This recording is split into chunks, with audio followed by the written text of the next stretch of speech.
My name is Clara, and I'm 38 years old. 3 years ago, my daughter vanished from my life without a trace. I can still see the moment she walked out.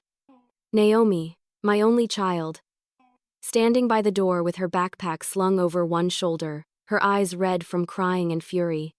I remember shouting something I wish I could take back, something that echoed in my ears long after she was gone. If you walk out that door, don't bother coming back. Those words were my last to her. I had no idea they'd become a prophecy. Naomi was only 19, then bold, stubborn, passionate. She believed the world was something she could fix if she just screamed loud enough. I used to admire that in her, until that night. We had fought about her friends, the ones she said were helping save people. I thought it was some kind of activism group, but I didn't trust the crowd she was with. She said I didn't understand her. Maybe she was right. Days turned into weeks, weeks into months, then into 3 long empty years. I tried everything to find her: phone calls, police reports, letters, even contacting people I barely knew from her past. But Naomi had vanished completely. No trace, no forwarding address, no social media. Her friends pretended they hadn't seen her. It was as if she had been erased from the world. I still kept her room exactly the same. Her posters, her books, even her old sneakers by the bed. Every night, I'd peek in like she might somehow be there, sitting cross-legged with her headphones in, pretending not to notice me watching. I prayed for her return. But I also feared what I might learn if I ever did find her. People told me to move on. She's an adult now, they said. She'll come back when she's ready. But how do you move on from your own child? How do you stop imagining where she is, if she's safe, if she's even alive? I couldn't. So I didn't. After a while, I learned to function around the pain. I volunteered at a Dotland local shelter, hoping helping others might ease the ache inside me. It didn't, not really, but it kept me from drowning in my thoughts. That morning was like any other. The coffee was bitter, the air still heavy from last night's rain. I was leaving for the shelter when I noticed something sticking out of my mailbox. Just one envelope. Plain, off-white, no stamp, no return address. My name, Clara, written across it in familiar, flowing handwriting. For a moment, my mind refused to believe it.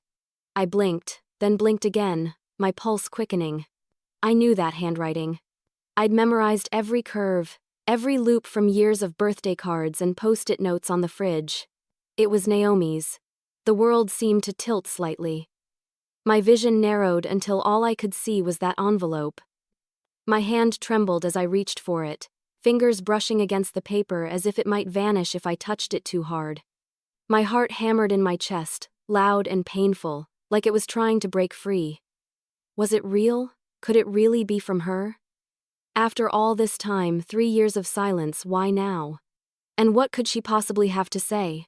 I wanted to rip it open right there by the mailbox, to hear her voice in the words again. But I couldn't. My body wouldn't let me. I stood there, frozen, the morning light casting long shadows across the driveway. The world around me quiet and still. I clutched the envelope to my chest, unable to breathe, unable to move, terrified of what I might find inside. My name is Julia, and I'm 38 years old. 3 years ago, my daughter disappeared from my life without a trace. It still feels like yesterday, the sound of that door slamming, the echo of my own anger bouncing through the house. I can still see her standing there, my daughter Hazel, trembling with fury and heartbreak. Her suitcase was small, but her silence was enormous. "If you walk out that door, don't come back," I had shouted. I didn't mean it. God, I didn't mean it. But those were the last words she ever heard from me. Hazel was 19, then fiery, brilliant, and restless. She had a way of seeing the world that scared me sometimes. Always chasing justice, always questioning everything. When she got involved with that new group of friends, people she said were fighting for the truth, I felt something deep in my gut twist. I didn't trust them. She said I was paranoid, that I didn't believe in her. We argued for hours until she finally screamed, "You'll never understand me," and stormed out. I thought she'd cool off. Come back the next morning. She didn't. Not the next day. Not the next week. I called everyone I could think of, friends, classmates, the police. Nothing. No one had seen her. It was like she'd simply evaporated. At first, I clung to hope, telling myself she just needed time. But as the months rolled into years, hope turned to something darker: guilt, fear, and a hollow ache that lived inside me every single day. Her room stayed untouched. Her posters still clung to the walls, her perfume faint in the air. I couldn't bring myself to pack anything away. I'd sit on her bed some nights, holding one of her hoodies, pretending she'd just stepped out for a walk. I'd whisper into the dark, "Please come home, Hazel," even though no one answered. People around me got tired of hearing her name. "She's an adult, Julia," they'd say. "You have to let her go."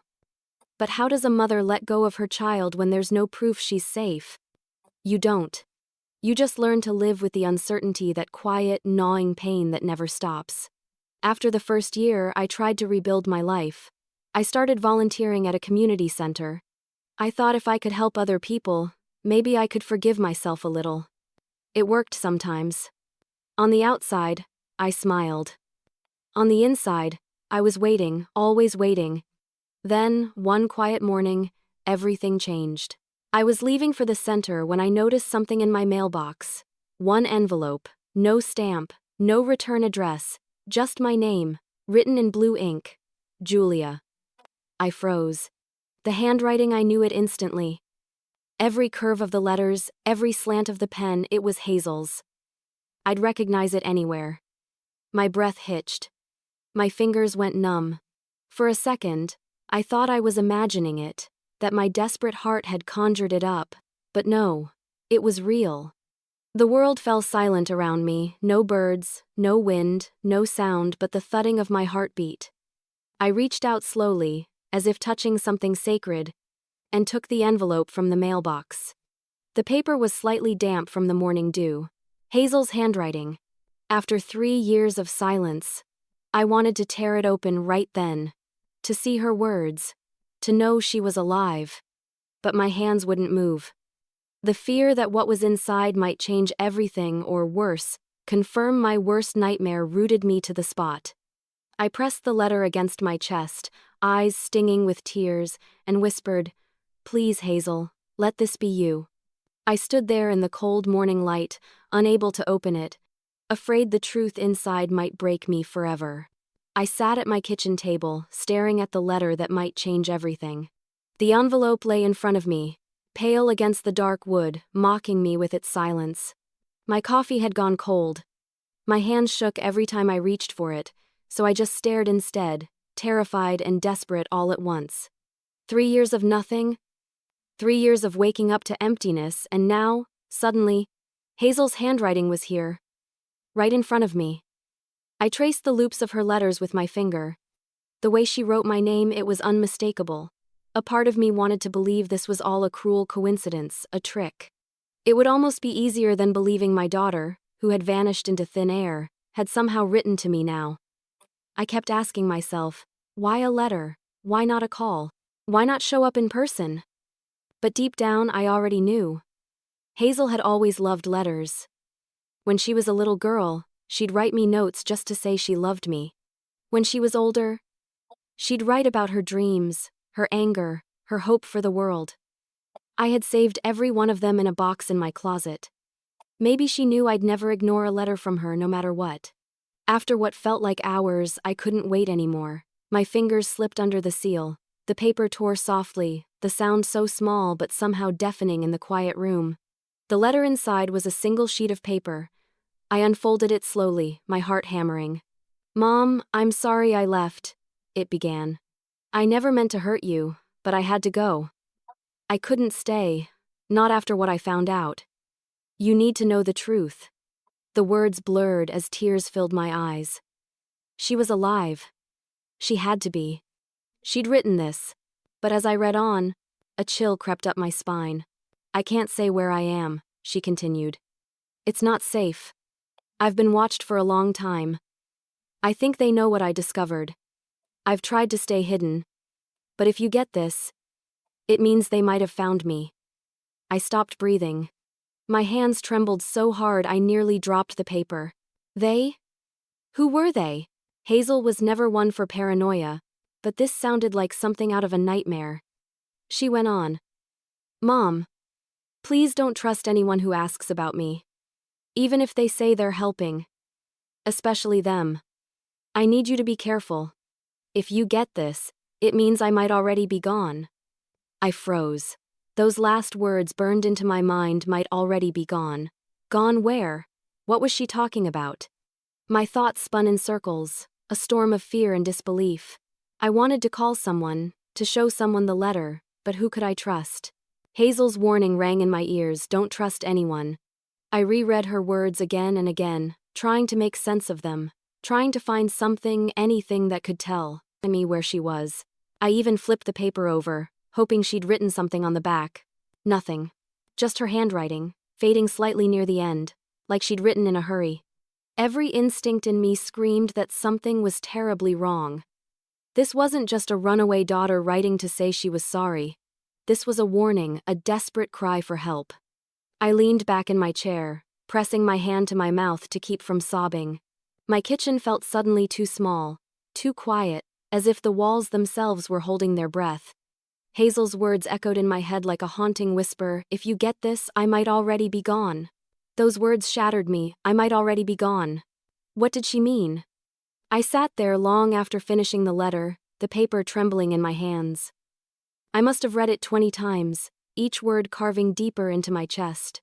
Every line felt like a riddle, a secret meant for me to uncover. Hazel's voice seemed to whisper through the ink, frightened, rushed, desperate. She'd always been brave, stubborn even, but never scared. Until now. I laid the letter flat on the table, smoothing the creases as if that would somehow make it clearer. I didn't want to believe what she was saying, but I couldn't deny the tone of it. This wasn't some teenage rebellion or angry goodbye.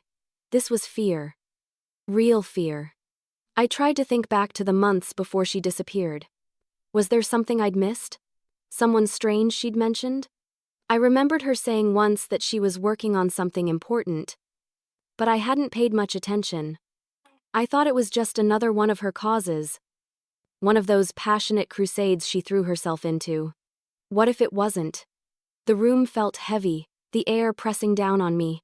I reached for my phone and scrolled through old messages, hoping for a clue.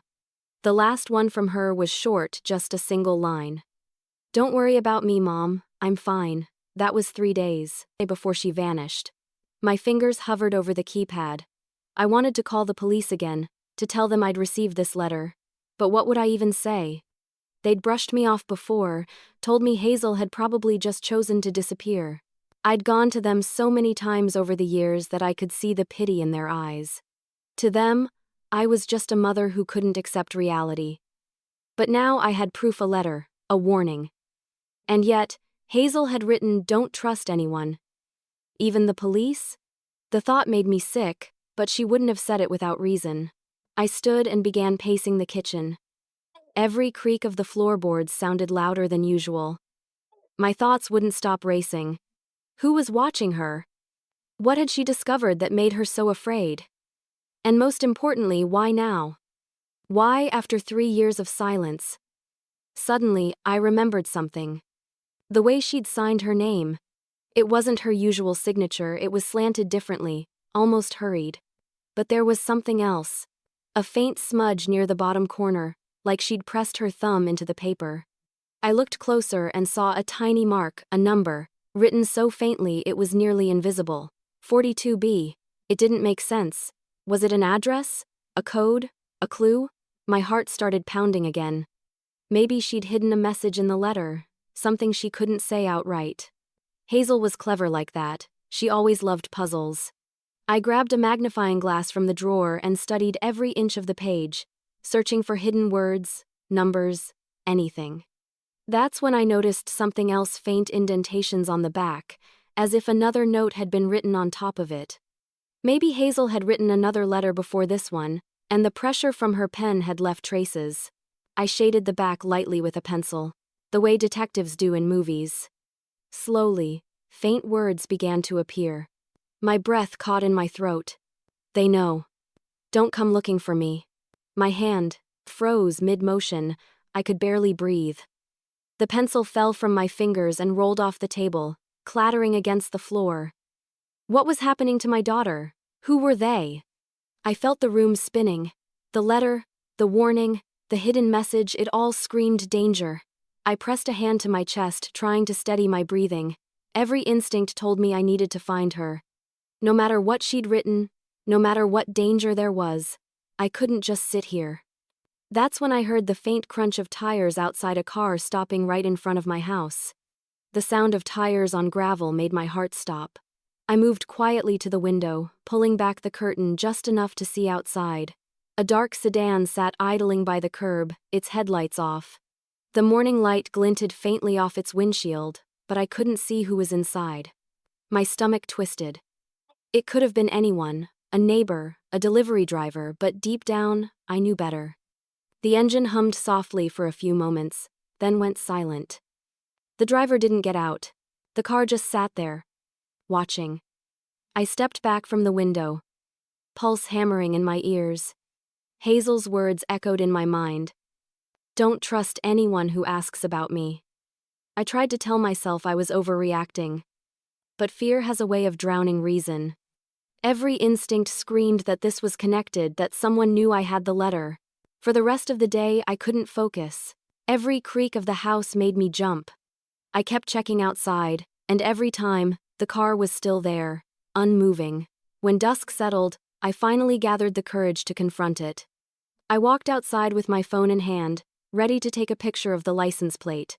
My hands were shaking so badly I could barely keep the camera steady. But as soon as I stepped off the porch, the engine roared to life, and the car sped off down the street, vanishing into the dark. I stood there, breathless, the cold air stinging my cheeks. They'd been waiting, watching. Back inside, I locked every door and closed every curtain. I sat at the kitchen table again, staring at Hazel's letter under the lamplight. I needed help, but who could I trust? The police would only tell me it was coincidence. Friends would think I was losing my mind. That night, I barely slept. Every time I closed my eyes, I saw Hazel frightened, running, looking over her shoulder. When morning came, I made a decision. I went to the police anyway. I couldn't just sit here doing nothing. At the station, I met with Detective Ramos, a man in his 50s with tired eyes and an air of polite skepticism. He took the letter and read it twice before setting it down carefully. "Miss Langford," he said, "this is certainly unusual. But without concrete evidence of a threat, there's not much we can do." I leaned forward. "My daughter is in danger. She's being watched. I think the people who were after her know I got this letter." He sighed. "We can file an incident report. But if your daughter left voluntarily and you've had no contact in 3 years, it's hard to—" "I'm telling you," I interrupted. "Someone was outside my house last night." He looked up at me then, studying my face. Maybe he saw something in my expression, the raw panic, the sleepless desperation, because he finally nodded. "All right. I'll have someone drive by your place tonight, just in case." It was the smallest gesture, but it was something. When I returned home, I found another envelope waiting on my doormat. No stamp. No handwriting. Just plain white. Like the first one. My heart plummeted. Hands trembling. I picked it up and tore it open. Inside was a single sheet of paper, this time typed, not written. Only 5 words stared back at me in bold black letters. "Stop looking for Hazel now." I felt my knees weaken. My breath came in short, ragged bursts. Someone knew. Someone had been watching me, knew about the letter, knew I had gone to the police. I stumbled backward, the note slipping from my fingers and fluttering to the floor. That's when my phone rang, an unknown number flashing across the screen. A voice whispered, "Don't do it, Julia." Before the line went dead. The voice knew my name, and it knew what I was about to do. For a long time, I just sat there, staring at my phone. The line had gone dead, but the whisper still echoed in my ears, low and deliberate. "Don't do it, Julia." Whoever that was didn't need to explain. They knew I was trying to find Hazel. They knew everything. My skin prickled. I checked the locks again, all secure, and then every window, every curtain. My own home suddenly felt foreign, unsafe. I could feel eyes on me even when I couldn't see anyone. I didn't sleep that night. I sat on the couch, clutching Hazel's letter and the typed warning. My phone in my lap, waiting for it to ring again. It never did. By sunrise, I'd made up my mind. If someone was trying to scare me away, it only meant one thing: Hazel had been telling the truth. I packed a small bag, grabbed the letters, and left before dawn. The roads were empty, the world washed in gray light. Hazel had mentioned nothing specific in her letter, but I remembered something from her old photos, a picture of her and a friend in front of a small cafe in the nearby town of Marin Falls. The sign behind them read Lydia's Place. I remembered teasing her about how happy she looked that day. Maybe that was where I'd start. The drive took 3 hours. My heart pounded the whole way. Every car behind me felt like the dark sedan from before. Every time a vehicle followed for more than a mile, I took an unnecessary turn just to make sure I wasn't being tailed. When I finally arrived in Marin Falls, it looked like something out of a postcard: quiet streets, old brick buildings, a gentle hum of small-town life. I parked a few blocks away from the cafe and walked the rest of the way.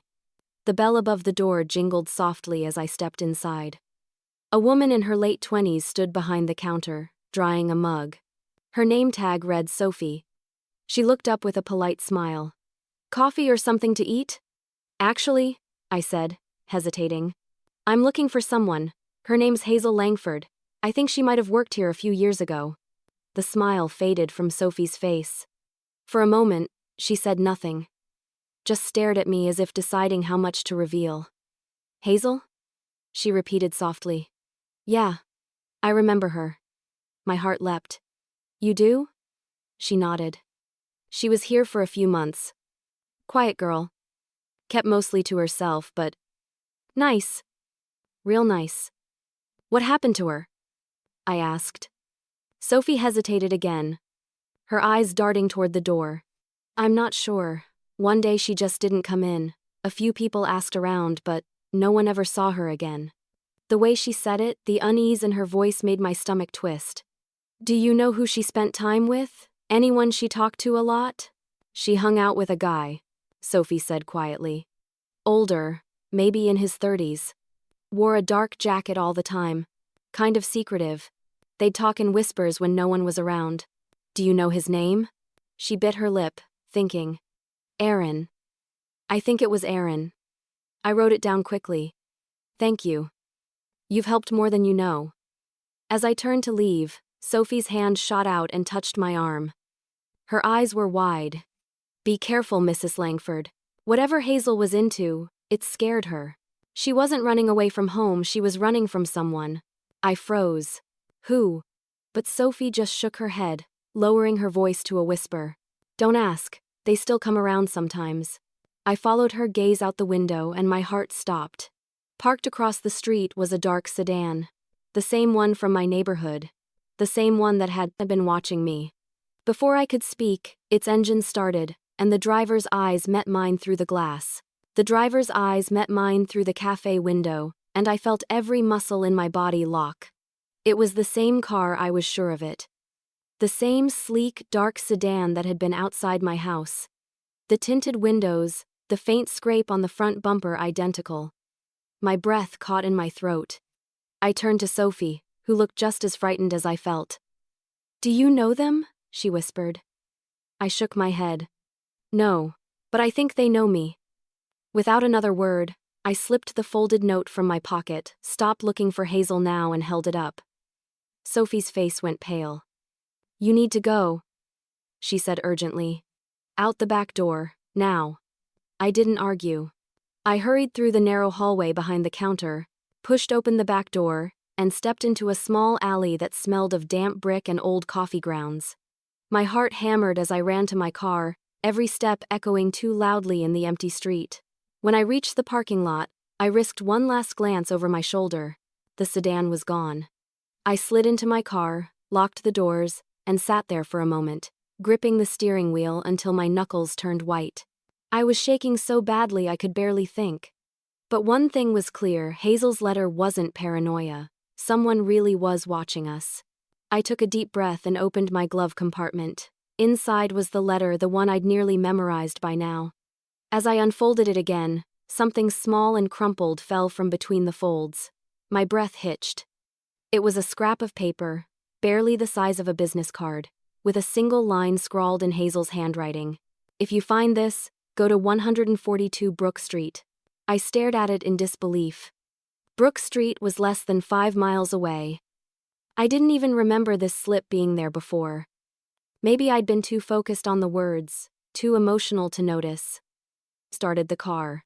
My mind screamed for caution, but my heart overruled it. I had to know what Hazel had left behind. Brook Street turned out to be a narrow lane lined with old buildings, most of them boarded up.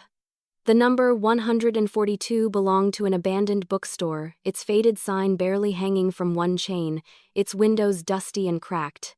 I parked a block away and approached on foot. The front door was locked, but one of the side windows was cracked open just enough for me to slip through. The air inside was thick with dust and silence. Shelves lined the walls, half empty and sagging under the weight of forgotten books. Every step I took echoed faintly.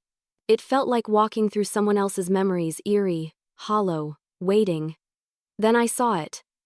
A small corner at the back of the store, where several torn papers were taped under a shelf, almost invisible unless you crouched. I knelt down and peeled one free. My heart lurched as I recognized Hazel's handwriting again. Each note was dated short fragments of thought written in a rush. "They know what we found. Aaron says we're close. If anything happens, tell Mom to keep the letters safe. Aaron." The same name Sophie had mentioned. Hazel had been working with him. I gathered the papers carefully, stuffing them into my bag. My hands were trembling so much I nearly dropped them. She'd been here, my daughter had stood in this same room. Then, from somewhere deeper in the store, I heard the faint crunch of glass under a shoe. I froze. Someone else was here. My pulse thundered in my ears. I crouched behind one of the bookshelves, holding my breath. The footsteps grew closer, deliberate, slow. A man's voice broke the silence. "Julia?" My body went rigid.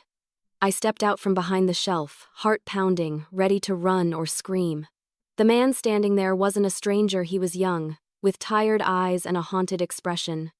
"My name's Aaron," he said, quietly.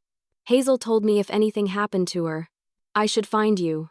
And in his trembling hand, he held a flash drive. I stared at the flash drive in Aaron's hand, my heart pounding so hard I could hear it echo in my ears. For a second I couldn't move. My instincts screamed to run, but his eyes, tired, frightened, sincere, stopped me. He looked like someone who hadn't slept in days. His voice shook slightly when he spoke again. "Hazel said if anything happened to her, you'd come here eventually," he said. "She told me to give this to you." I took a cautious step forward, trying to read his expression. "You knew my daughter?" Aaron nodded. "We worked together. She was incredible. Brave. Smarter than anyone I've ever met." His voice cracked slightly, and I saw the guilt in his eyes. "But she got in too deep. We both did." I hesitated, glancing down at the flash drive. "What's on it?" He took a shaky breath. "Evidence. Proof of what she found. It's why she had to disappear." My stomach tightened. "Proof of what?" "Exactly?" Aaron looked around the dark abandoned bookstore, as if making sure no one was listening. "Hazel and I were investigating a local organization. On the surface, it looked like a charity they claimed to help women get off the streets. But behind the scenes," he trailed off, swallowing hard. "They were trafficking them, selling them." The words hit me like ice. I felt my knees weaken. "No, that's not. Hazel wouldn't." "She did," Aaron said gently. "She found files, names, locations, people with power, money, influence. She wanted to go public, but before we could, they found out. She disappeared the next day." I clutched the strap of my bag to keep from collapsing. My mind struggled to process what he was saying. "You're telling me my daughter was trying to expose criminals and they came after her?" Aaron nodded. Yes. And now, they're after anyone connected to her. That's why I've been hiding. He glanced toward the door, tension flickering in his jaw. We don't have much time. You need to take this and leave. Don't use it yet. Don't plug it in anywhere they can trace. Hazel said to wait until a loud bang cut him off. Both of us froze. The front door. Someone had kicked it open. Aaron grabbed my arm. We have to go now. He led me toward the back, moving fast but silent, weaving through the aisles of collapsed shelves. My pulse roared in my ears. Dust swirled in the air behind us as the heavy footsteps approached. Whoever was in the store wasn't trying to be quiet, they wanted us to know they were there. Aaron stopped near the side window where I'd come in earlier. Get out through there, he whispered. Take the flash drive and run. Don't stop. Don't talk to anyone. What about you? I asked, my voice trembling. I'll distract them. I've done this before. He pressed the flash drive into my hand, his grip firm. Hazel trusted you. Don't waste what she risked her life for. I wanted to argue, to drag him out with me. But his expression was final, determined. Before I could speak, the sound of footsteps grew closer, louder. Aaron turned toward the noise. Go, he hissed. I climbed through the window just as the front door slammed open. I hit the ground outside and ducked behind a dumpster, listening. Inside, voices shouted, men's voices, angry and sharp. Then came a struggle, a crash, and silence. Tears stung my eyes. My fingers tightened around the flash drive, the metal warm from Aaron's hand. I wanted to go back, to help. But I knew Hazel's warning too well, don't trust anyone. And don't get caught. I forced myself to stand and ran toward my car, every instinct screaming for me to move faster. Behind me, the bookstore loomed in the dark like a tomb. Just as I reached my car door, I heard it, tires screeching and headlights flaring to life down the street. Someone had seen me. Headlights exploded behind me, flooding the street with blinding white light. For one frozen heartbeat, I stood there, caught like an animal in the glare. Then instinct took over. I dove into my car, slammed the door shut, and turned the key. The engine sputtered before roaring to life. I didn't look back, I just drove. Tires screeched as I peeled out of the alley, the flash drive clutched tight in my right hand. The headlights stayed glued to my rearview mirror. Whoever they weren't letting me go easily. I swerved through the narrow back streets, my pulse hammering, trying to shake them. My mind replayed Aaron's voice, don't use it yet. Don't plug it in anywhere they can trace. He'd sounded terrified. That meant the danger was real. After 10 frantic minutes, I finally lost sight of the car. I pulled into a gas station miles away, parked behind the building, and sat there breathing hard. My hands wouldn't stop shaking. My body felt wired with adrenaline and fear. I knew I couldn't go home, they'd be waiting. I needed somewhere safe, somewhere they couldn't track me. There was a small motel just off the highway, one of those forgotten places where the neon sign flickered and no one asked questions. I checked in under a fake name and locked the door behind me, wedging a chair under the handle for good measure. When I finally sat down on the bed, I took out the flash drive and turned it over in my hands. Such a small thing, but it had cost Hazel everything. I opened my laptop. For a long moment, I just stared at the screen. Then I remembered Aaron's warning again, don't plug it in anywhere they can trace. I shut the computer immediately. I needed to think. I needed to be smart, like Hazel would have been. A part of me wanted to call the police again, to hand it all over and let them deal with it. But if Hazel hadn't trusted them, neither could I. So instead, I used my phone to search for a journalist. I vaguely remembered Hazel mentioning years ago someone she said wasn't afraid to go after powerful people. After an hour of digging, I found him. His name was Mark Everett. I sent him an anonymous email using a temporary account. No names, no details, just a message. If you care about exposing corruption, check the contents of the package that will arrive tomorrow. Then I attached a digital copy of Hazel's letter. The real flash drive, I decided, would be safer if I mailed it to him overnight from a remote drop point. Once the message was sent, I felt a sliver of relief, tiny but real. Hazel had started something she couldn't finish. Now it was my turn. But peace never lasts. Around midnight, as I sat on the edge of the bed staring at the door, my phone buzzed. Unknown number. My breath caught. I almost didn't answer, but something inside me needed to know. I pressed the phone to my ear. Nothing. Just the faint hiss of static. "Who is this?" I whispered. Then, softly, a man's voice, calm, cold, familiar. "You shouldn't have run, Julia." I froze. "Who are you?" Silence. Then the faint click of a call ending. My stomach dropped. I moved to the window and pulled the curtain aside. The parking lot was nearly empty, bathed in the weak glow of the flickering motel sign. Nothing seemed out of place until I saw it. A single figure standing at the edge of the lot, half hidden by shadows. Watching. I stumbled back from the window, heart racing, every nerve in my body on fire. I grabbed my bag, shoved the flash drive into my pocket, and backed toward the bathroom, the only room with a lock that felt even remotely solid. I turned the knob, stepped inside, and locked the door. My pulse thudded in my ears. Then came the slow creak of my motel door opening. Someone was inside the room with me. The sound of my motel door opening sent a chill straight through me. I stood frozen in the bathroom, barely breathing, my hand gripping the edge of the sink. The thin wooden door between me and whoever had entered felt like paper. I could hear footsteps, slow, deliberate, crossing the creaky floorboards. The air felt heavy, thick with dread. My reflection in the cracked mirror showed a pale, wide-eyed woman I barely recognized. My heart hammered so hard it hurt. Whoever was in that room was close enough that I could hear their breathing. The footsteps stopped. Silence. Then came the faint shuffle of fabric, someone moving toward the bed. I forced myself to stay quiet, every instinct screaming to run, to fight, to do something.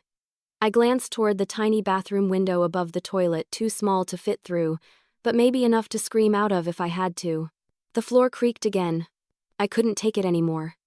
I reached for my phone, thumb hovering over 911, but before I could dial, the sound stopped, and then the door closed. For several seconds, I didn't move. I waited, listening. Nothing. No footsteps, no car starting, no voices. Finally, I gathered the courage to unlock the bathroom door and peek out. The room looked exactly the same except for one thing. My bag was open on the bed. The flash drive was gone. I froze, my breath catching in my throat. I searched frantically, overturning the pillows, checking under the bed, the nightstand, the bathroom floor. Nothing. It was gone. Someone had taken it while I was just a few feet away. A wave of nausea hit me. All that danger, all that running, and now the one thing Hazel had risked her life for was gone.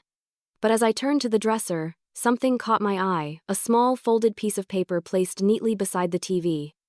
My name was written on it in block letters.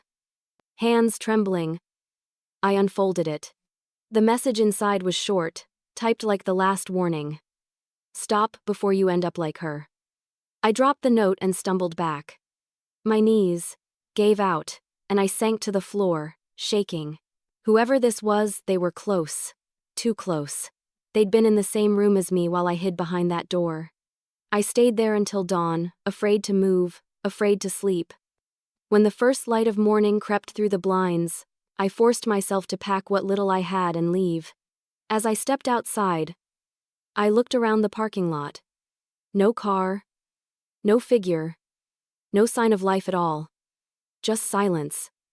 I didn't even bother checking out, I just got in my car and drove. All I could think about was Hazel. The way she must have felt hunted, paranoid, always looking over her shoulder. Now I understood why she'd written what she had. After an hour of driving aimlessly, I pulled over on a rural road and took a long breath. I couldn't give up. Not now. Even without the flash drive, I still had copies of Hazel's letter and photos of the notes from the bookstore. Maybe I could piece things together. Maybe I could still help her. When I finally arrived home, exhaustion hit me like a wave. The house felt foreign after everything that had happened. I dropped my keys on the counter, turned on the kitchen light and froze. Drawers were open. The lamp in the living room was knocked over. My mail was scattered across the floor. Someone had been here too. I ran upstairs to Hazel's room. The door was ajar. Inside, everything looked undisturbed except for her desk. The box where I'd kept her childhood letters was gone. My breath came fast and shallow. Whoever was after her wasn't just trying to scare me, they were erasing her. That's when I saw it. A single sheet of paper lying in the middle of the floor. I picked it up. Just one line, handwritten this time, in dark ink, "You're next." The paper slipped from my hand as a sharp knock echoed from the front door downstairs. 3 slow, deliberate knocks, as if whoever was outside already knew I was standing there, listening. I froze at the sound of those 3 deliberate knocks.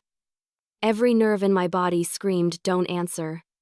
But curiosity and fear tangled together until I couldn't tell which one was stronger. I crept toward the front door, each step measured, my breath shallow. Through the peephole, all I saw was a blur, a shadowed figure standing still on the porch. "Who's there?" My voice came out smaller than I meant it to. No answer. Just silence. I was about to back away when a soft voice finally broke through the door. "Mom. It's me." My knees nearly buckled. That voice, older, raspier, trembling but unmistakable. "Hazel?" I whispered.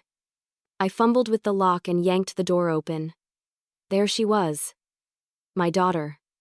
Alive. She looked thinner, paler, her hair a shade darker than I remembered. Her eyes darted around nervously before meeting mine.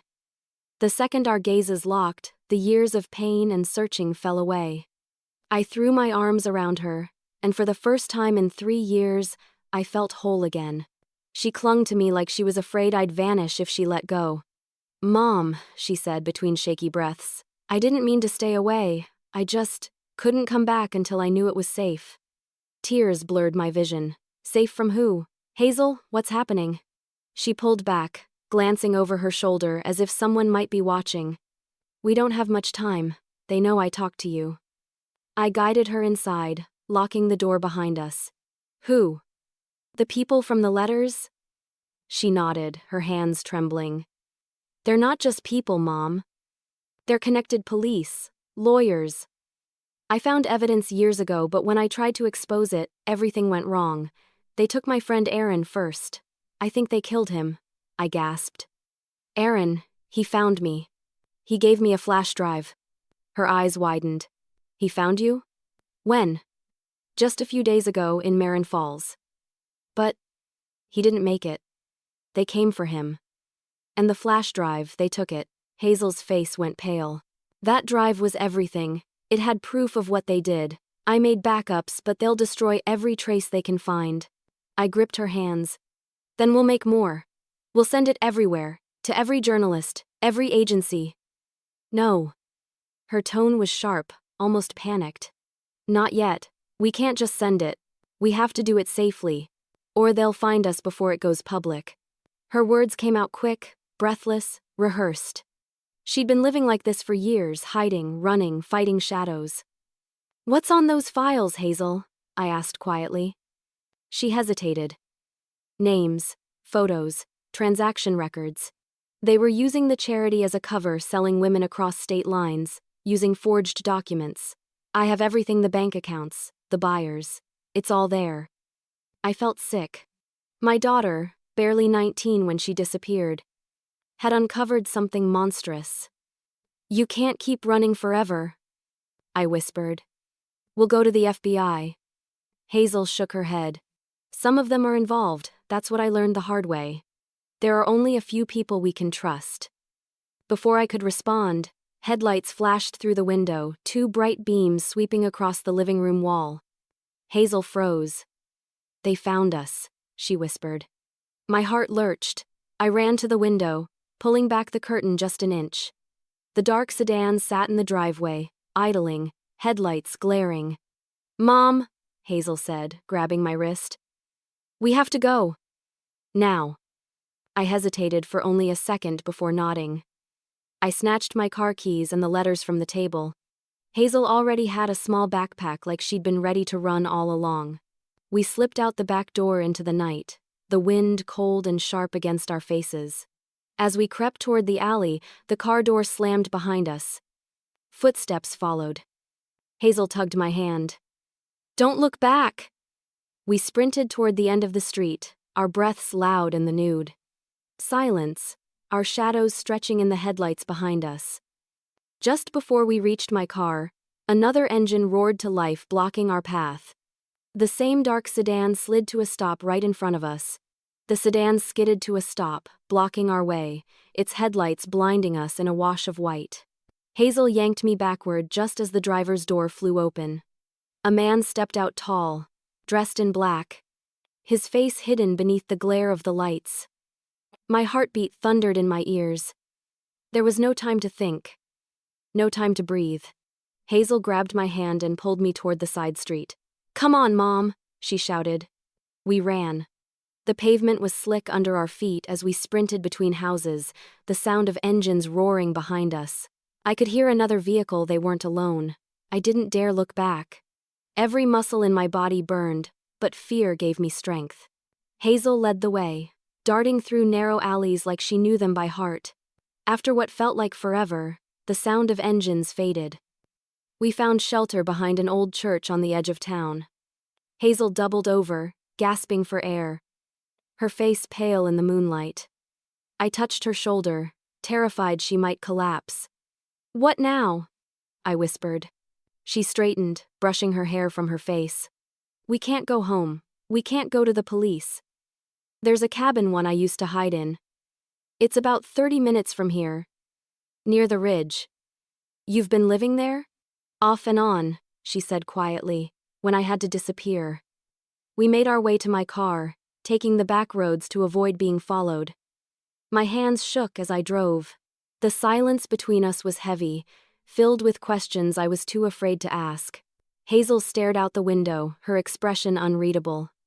Finally, I broke the silence. "Hazel, why didn't you come to me sooner?" She turned to me, her voice low. "Because I thought they'd use you to get to me. They always watch the families first. I couldn't risk it." My throat tightened. "And Aaron? He was one of the good ones," she said softly. "He didn't deserve what happened." The road turned darker as we left town behind. Tall trees pressed in from both sides, their branches arching overhead like skeletal arms.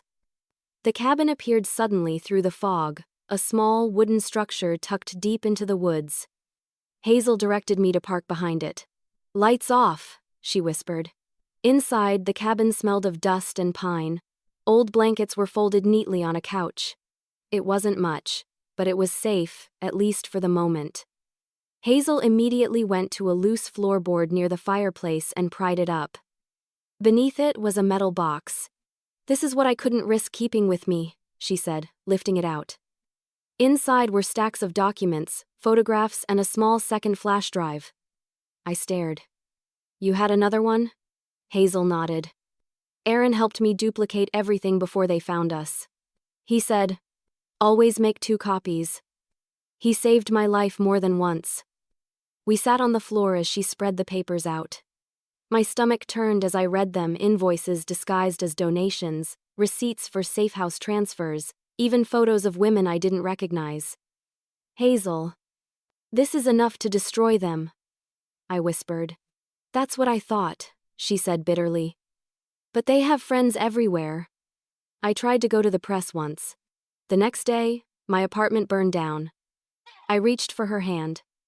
"We'll find someone who can help someone they can't buy."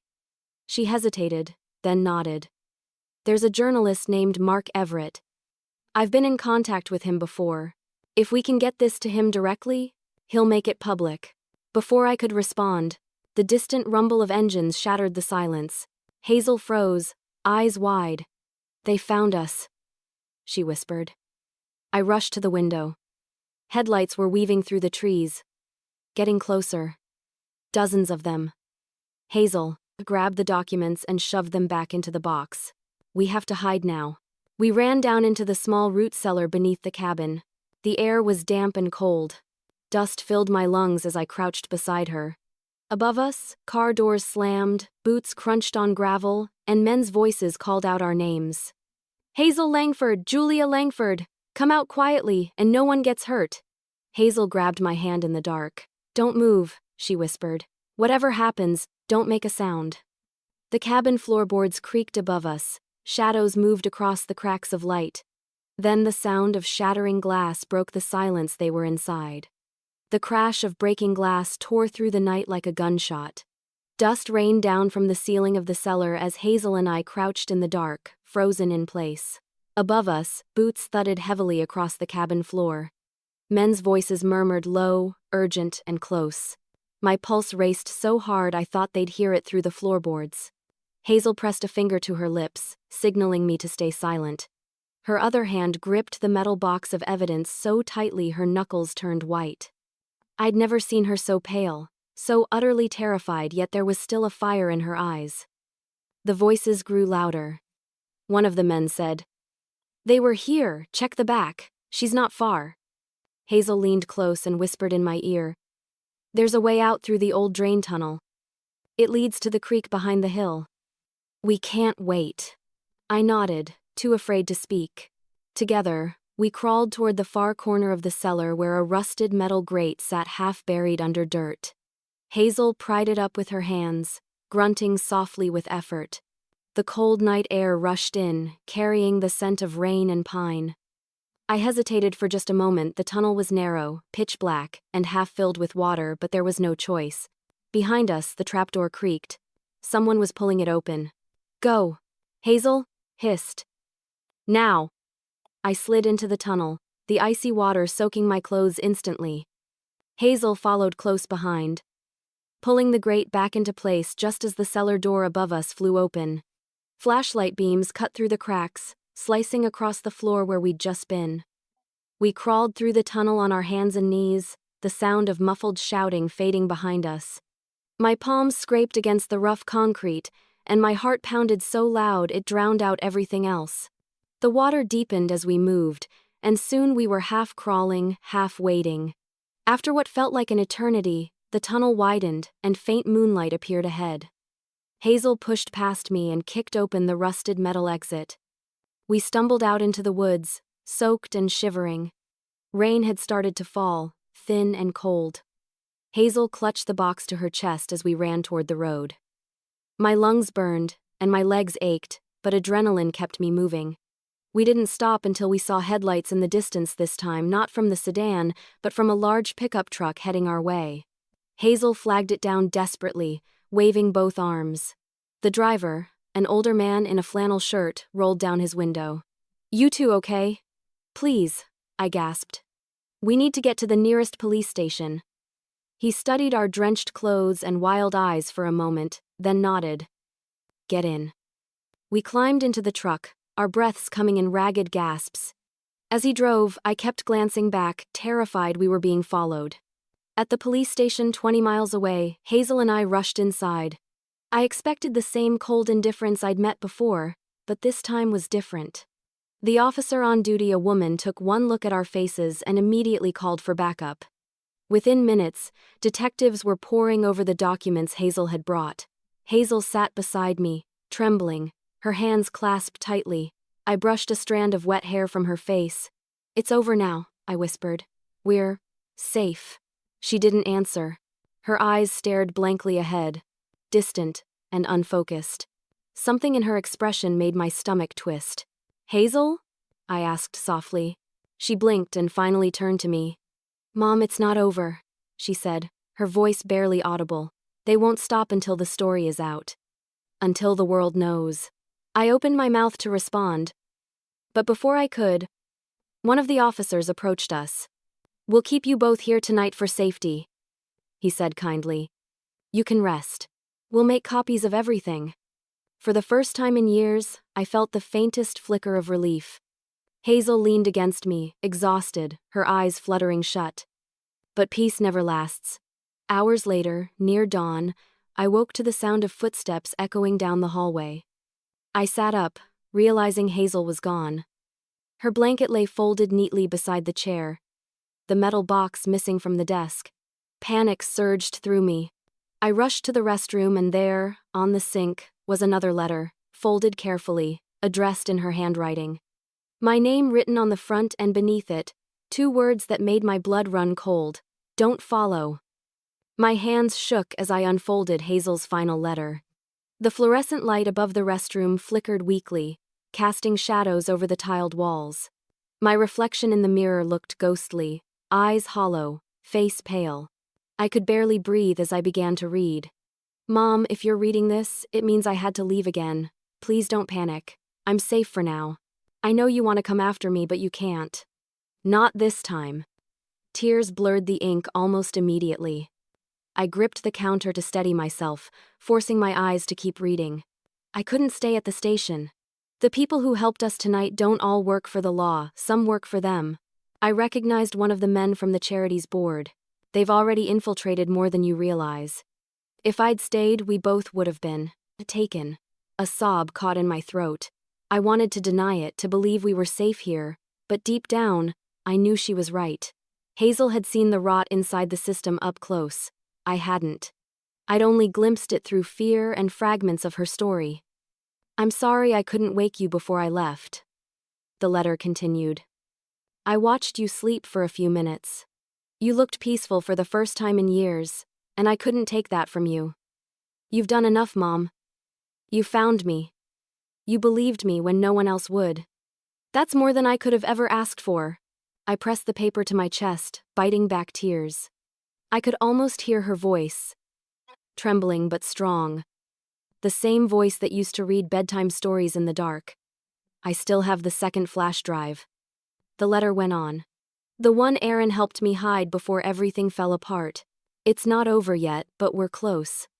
Mark Everett, the journalist I told you about, got your message. He reached out. I'm going to meet him. Together, we can make sure the truth finally comes out. She'd found Mark. Somehow, my desperate email had reached the one man who could help her. A flicker of pride sparked through my terror. Hazel wasn't just surviving anymore. She was fighting back. But the next line stopped me cold. If you don't hear from me again, don't come looking. Promise me that, Mom. I mean it. The moment this goes public, they'll come after anyone connected to me. You'll be in danger just because you're my mother. Please disappear. Change your name if you have to. Live. I sank to the floor, clutching the letter. The cold tile pressed against my knees as the words blurred together. I didn't want to live without her again. Not after getting her back, even for a single night. But I also knew Hazel wasn't writing from fear anymore. She was writing from purpose. She wasn't running, she was finishing what she started. I folded the letter carefully and slipped it into my coat pocket. Then I went straight to the detective's office. My daughter's gone, I said quietly. But you have everything you need to stop them. They promised they'd do everything they could. Whether I believed them or not didn't matter. Hazel had already set her plan in motion. Weeks passed. News spread slowly. At first, arrests in multiple cities. Investigations launched into charities and local officials. Then, one morning, the headlines exploded. Nationwide trafficking ring exposed. Leaked files implicate high-level figures. I watched the reports from my living room, hands trembling as faces flashed across the screen. Hazel had done it. She'd broken the silence. I waited for her to call, to write, to walk through the door again. Days turned into weeks, and still, nothing. The world moved on, but I couldn't. Then, one evening, as I sat watching the news, the anchor's voice faltered mid-sentence. A new photo appeared on the screen, my daughter's. Authorities confirm one of the whistleblowers remains missing. Last known location, abandoned train yard outside Marin Falls. My stomach dropped. The letter crumpled in my hand. Hazel's name had just been added to the missing list again. 3 years later, another letter arrived, the handwriting unmistakable. I found it waiting in the same old mailbox, tucked neatly between bills and flyers. For a long time, I just stood there, the paper trembling in my hands the way it had the first time. The afternoon sun was warm on my shoulders, and the air smelled like rain, but all I could feel was the weight of those looping blue letters. Mom. My knees nearly gave out. I walked back inside, closing the door behind me like I was sealing the world out. The house was quiet now. I'd moved away after everything.